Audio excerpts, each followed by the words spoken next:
hate how ASMR recording exposes your stomach sounds. Like, there is no safe bodily sound when you're recording ASMR. It picks up everything. Anyways, this story is about how I gaslit my fiance. I totally gaslit him. And it has to do with us moving across country and COVID. So, and don't worry, it's a funny story. It's not like political or anything, but so we used to live in Chicago, which I've said before. Now we live in Colorado.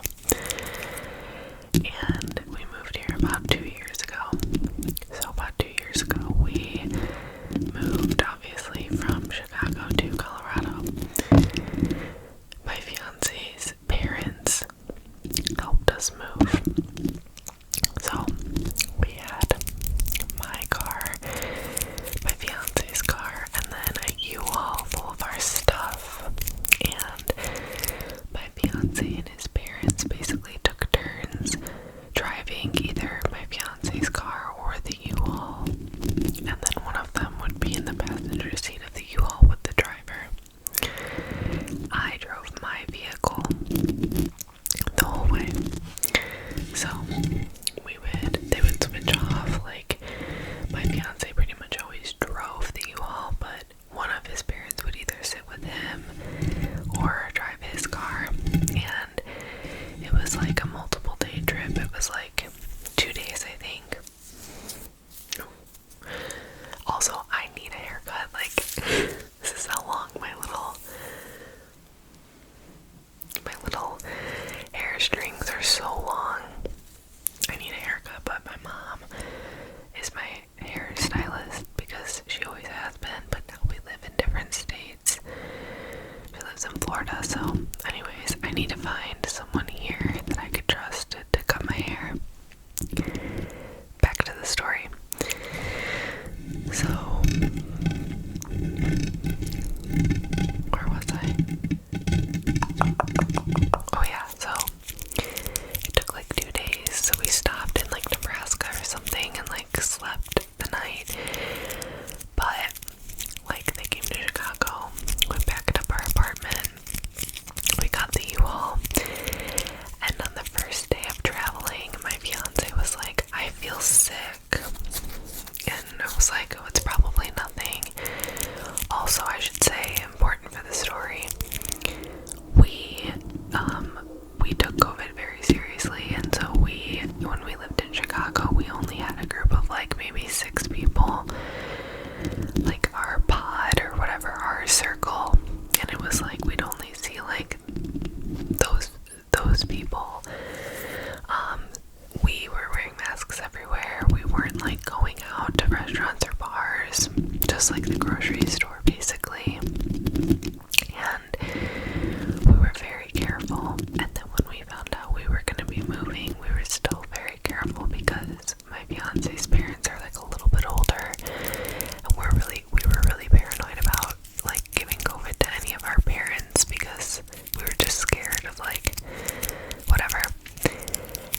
So, but we decided we're moving across the country, and so we were like, okay, well, we have to say goodbye to like family members. Like, we felt weird leaving states without like saying goodbye to family members because we had some family that lived in that area, like in the Chicagoland area.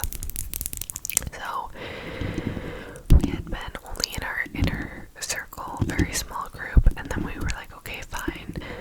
So like the week before we left, we like went and saw some family. It wasn't like a huge party or anything like that, but we did like go inside, we hugged, we talked, and it was like a handful of family members that we saw, and no one was sick. So anyways, fast forward. So we're on our travel from Chicago to Colorado, and my fiance starts to be like feeling sick, but like, you know,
Alaska. We stayed the night and he's like getting sicker, and I'm like, literally, you have a fucking cold. Like, at this point I'm getting really annoyed because he won't stop talking about how sick he feels.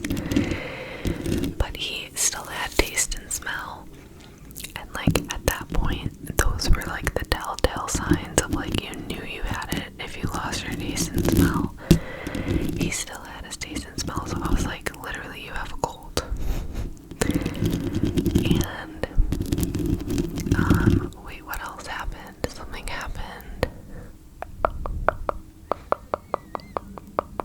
I don't know, but also we were signed up to get our vaccines a week after we moved, because in Chicago they were really hard to get, and so we couldn't get one. And then when we knew we were moving, we looked at Colorado, like pharmacies online, and we made appointments for 1 week after we would arrive in Colorado to get our vaccines finally, because we really wanted to get them.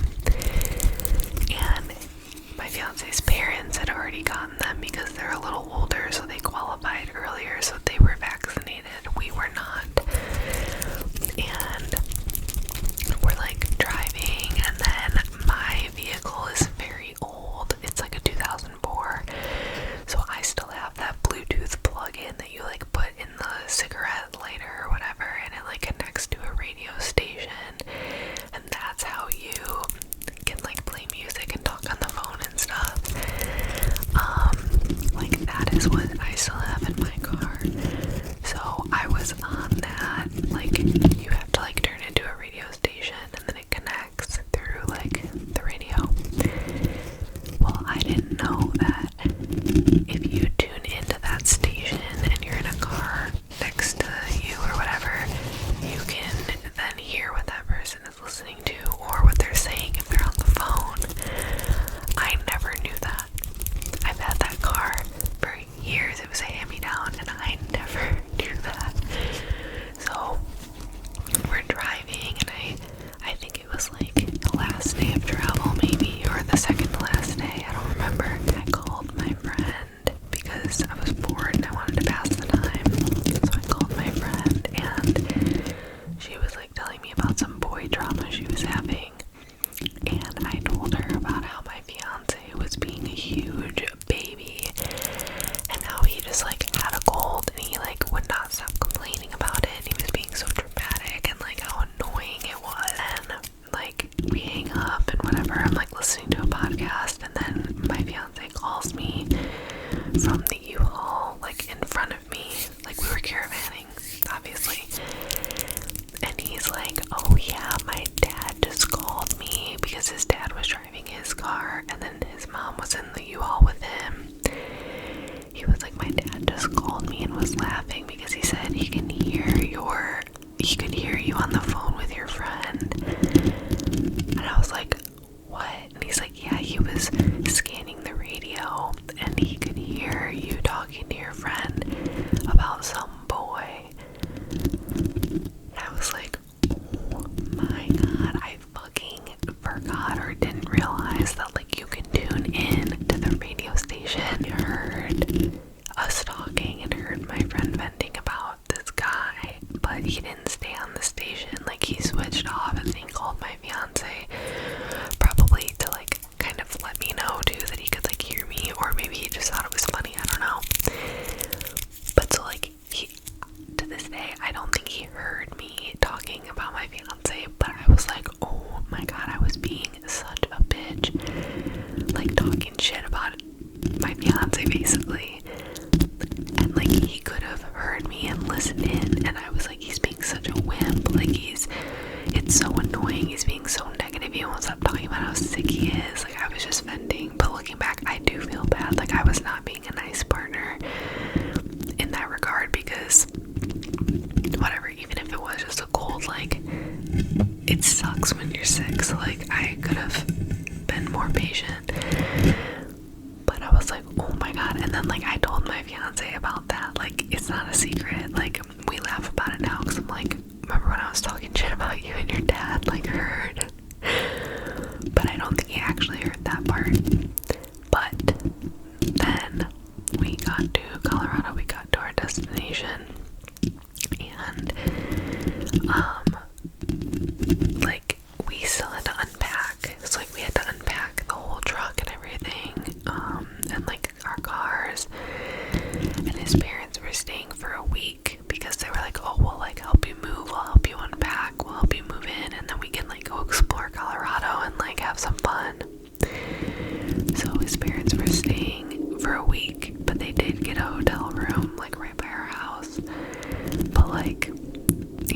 were gonna be here with us. And so we like move everything in. We like hired, I think we like paid some guy off Thumbtack to like come help move the big furniture in. And we like move in, like you know how hard moving is if you've ever moved. It's like a lot of work, and we had just driven for like 2 or 3 days. And we unpack everything, and my fiance is like, okay, seriously, I'm gonna go to urgent care and get a COVID test because something is not right. Like, I do not feel good. This is not a cold. And I was like, okay, whatever. Like, if you really think you need to, because I was annoyed because it was gonna cost more money because like urgent care is like, you know, you have to pay. So he goes to urgent care and gets tested for COVID. And then like, I don't know, a couple hours later or a day later or whatever, I'm like sitting on the couch and he from the other room is like, it's positive, I knew it. Like he got the results on his phone. And I was like, oopsies. And so like him and his parents were like looking at the results and they were like, yep, you have COVID. And he just looked at me and I was like, sorry. And he was like, I knew it, I knew I was sick, blah blah blah. So then of course I went and got tested and then I also had it. So that sucked. But the whole like point of the story is I basically was gaslighting him our whole trip, our whole move to Colorado, and he actually did have COVID the whole time. To this day, we still do not know how we got it. No one that we were with, like, ever was like, oh yeah, I got COVID, I'm sick. So someone had to be asymptomatic and pass it on to us. That one time we decided to see family, to say goodbye, or the grocery store, but we were wearing masks, so like maybe it like seeped through a mask in the grocery store, or a fluke of like someone touching a door and us touching it right after and then touching our face. Like it had to be something random. We still don't know how we got it, and that's the story of how we moved to Colorado. And my fiance had full-blown COVID the whole time he was driving the U-Haul. I will say though, since his parents had been vaccinated, they never got it. So we were like so scared to give it to them. So we were like, you guys don't have to stay. Like, you can leave or you can just like not see us this week. But they were like, we talked about it and we feel confident in the vaccine. We feel confident that we'll be fine. We still want to like see you guys. So they would come over every morning and every night and like cook us breakfast and dinner. It was so nice. They like cooked a bunch of soup and like put it in the freezer for us because we were like really sick. Like no taste or smell, brain fog, fatigue, like all the classic symptoms. We were supposed to get vaccinated the week later, so we weren't vaccinated. But they were, and they saw us every day. They hung out with us, whatever, and they never got it. So that was very lucky. We were really relieved that at least they didn't get it.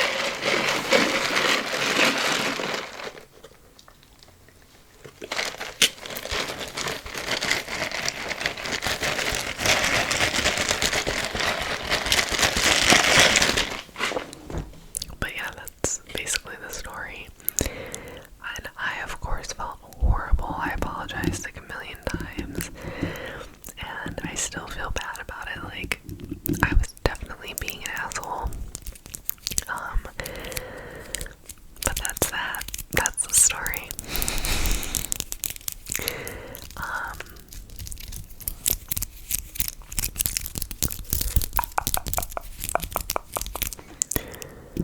I was gonna tell another story. It's been like 20 minutes. I guess this one isn't really a story, but more just like a little, I don't know, piece of like my relationship with my fiance, which has to do with Dunkin. God, this cord keeps like getting in the way. Dunkin has a very special place in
so it worked because there was always one. But now we were just reminiscing today. That's why we got Dunkin. We were driving. We had to go somewhere like farther away. We had to go to a Crate and Barrel because some of our registry dishes arrived shattered the other day from our wedding registry. So we had to drive to a Crate and Barrel, but there isn't one close to our house. It's kind of far away. So we went to Crate and Barrel, and then on the way home we got Dunkin. We each got one wake up wrap and coffee. But so we were reminiscing, and like we both look back so fondly on those mornings, and we were saying that we wish there was a Dunkin closer to our house because in Chicago there was one on every corner, so like we always could have it. And now, just because of where we live, we're like not by a Dunkin. So like we could, but it's like a little bit further, and there's like Starbucks right by us, or there's like local coffee shops right by us, so like we just never really go to Dunkin anymore. But it was cute because our first Christmas that we were together, it was on one of our commutes, like in the morning. We like walked in because we went to a Dunkin that didn't have a drive-thru in the city, and so we walked in, and they had like ornaments out, and it was like gonna be our first Christmas together. So we like looked at each other and we were like, should we get an ornament? So we got a Dunkin ornament, and it's like this elf like on a Dunkin cup, and it's like, you know, all orange, and the cup says Dunkin, but it's like this little elf, and there's like a candy cane, I think. So it's this really cute like little Christmas ornament from Dunkin, and that was our first ornament that we got together. And yeah, it makes me smile every year when we like put up the tree and take out the ornaments, because like I can remember, like literally I remember the morning we bought that, and like just, you know, falling in love and like getting to know each other. And so we're one of those like couples that like has a fast food place that just like they love, and it's like a part of their relationship. Like I know some people will like go get married at like Taco Bell or White Castle. Like I've seen like people getting married at fast food chains, and I like get it, because I get when it's like a part of your story, it just like is special. So I feel like Dunkin is always special, gonna be special to us, because it just like has that little special place in our hearts.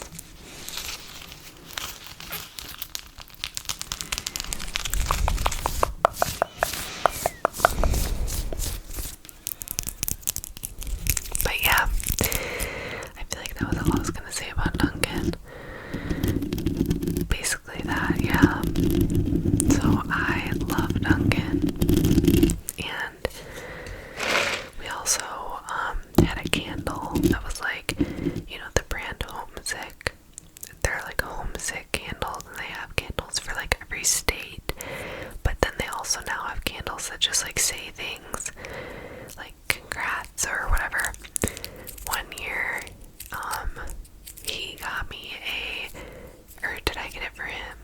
I don't know, one of us got each other a Homesick candle that was like Dunkin' Donuts old-fashioned donut. They had like a Dunkin' like limited time candle, and so we got that, and I can't remember if he got it for me or if I got it for him, but either way it was like a little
just like one of those people, like I could blow my nose on any given day and there is always gonna be stuff coming out. Sorry if that's TMI, but like it's true.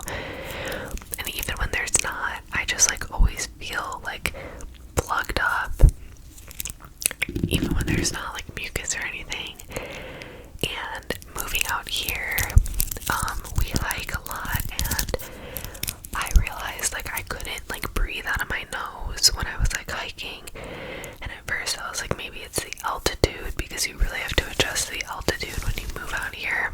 But then a year passed and I was like, okay, I literally can't fucking breathe when we go on these hikes. And I realized that I wasn't breathing out of my nose, because like nothing, like no air gets in or out. It's like, it's a very small stream of air that gets in or out of my nose.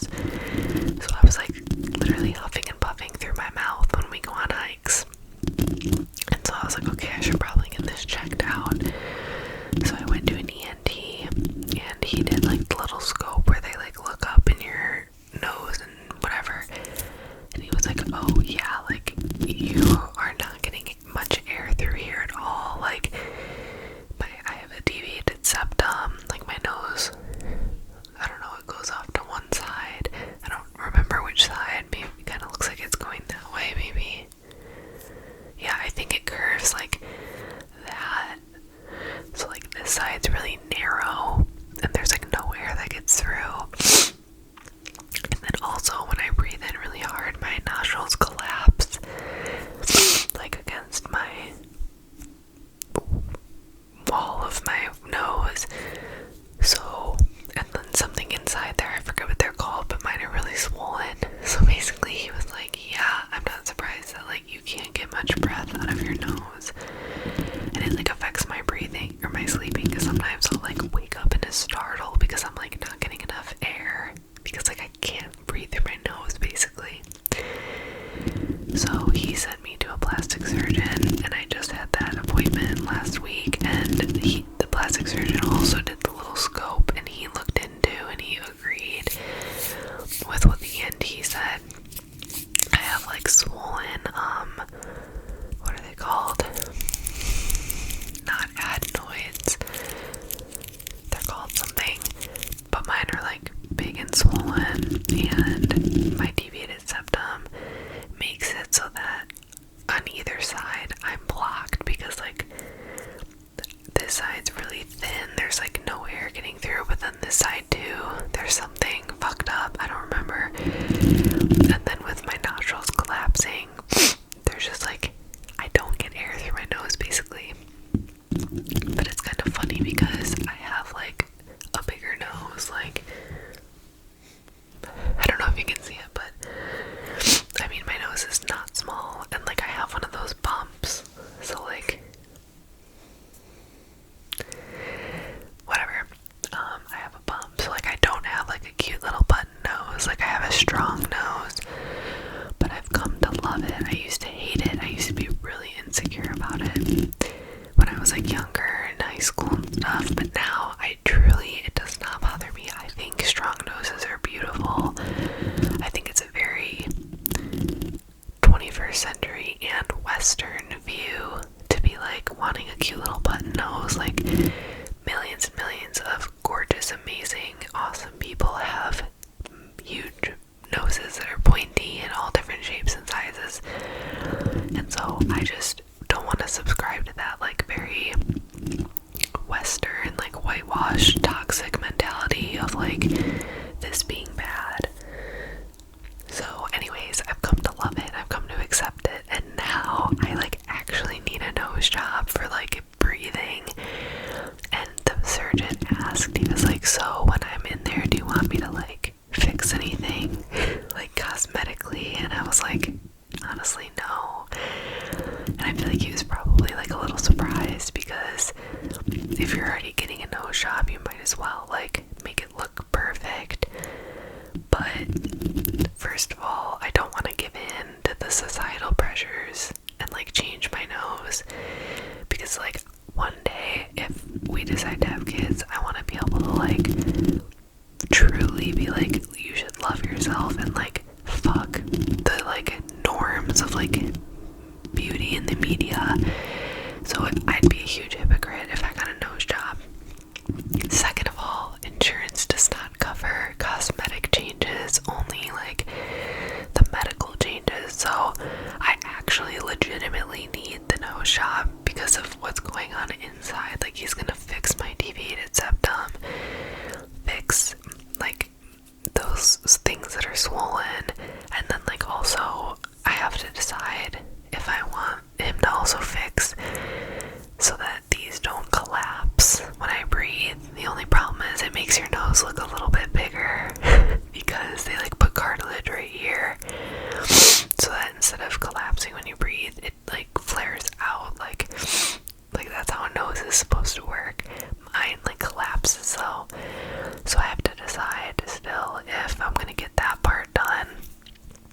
get like the cosmetic part done is because like I don't want to like have a different looking face. If I were to get the nose job where it like makes it look better, I would be afraid that I wouldn't look the same, and like I love myself and I want to look the same. So I have to decide if I just want him to fix the inside or if I also want him to fix the nostrils so that they like open when I breathe. I should probably do both and get both things done. I'm just really nervous. He showed me some before and after pictures, and like the nose does look a little bigger afterwards because like I said, they add 2 pieces of cartilage right here, so it kind of like makes it a little bit wider. But I'm like, whatever, I just want to be able to breathe. Like, it's so annoying to me when I'm exercising or hiking, or like I used to run. I don't really anymore, but like I'm literally like gasping out of my mouth and I like can't. You can even hear it right now, probably, like the way my voice sounds. You can tell like my nose is like plugged, but there's no mucus in there. It's just my fucking nose. Like my nose is just defective. So also I'm gonna wait until after our wedding because we get married in September, and so I don't want to do it before then, just in case something got messed up. But then they said it takes 6 weeks to get the insurance pre-approved, so I have to like decide when I want to get this nose job done, and then like call them and plan it, and then they'll do the pre-approval with the insurance company, and that'll take like 6 to 8 weeks, and then I'll get the nose job. But in summary, I am not going to have him change it to like look better. I'm just gonna have him keep it the same, but just fix everything so that I can breathe. But it's kind of funny because I'm like, oh my god, when I was younger, I used to dream about like, what if I could, like, I hope I could get a nose job one day. Or like, I wouldn't say that necessarily, but like, I would just daydream of like, well, what if I could get a nose job? So it's kind of funny that now I actually am, but I'm not gonna like have him change it in any way. Which I feel like is just a testament to like maturity and like getting older. So yeah. So stay tuned for updates on the nose job. But I feel like I should wrap it up now. It's been like 40 minutes and I need to go make dinner. So thank you again for hanging out with me. I am hoping to do like a role play soon. Like I miss doing like more role plays, and I want to do another hotel check-in role play. I've just been so busy in life and with work and everything that like it's been hard to find time to film. And then also these are just a little easier to film because I don't have to like plan anything out. I can just like wing it. So yeah, I hope that you enjoyed hanging out with me. Thank you so much for being on my channel and for watching my videos. I really appreciate it. And I will see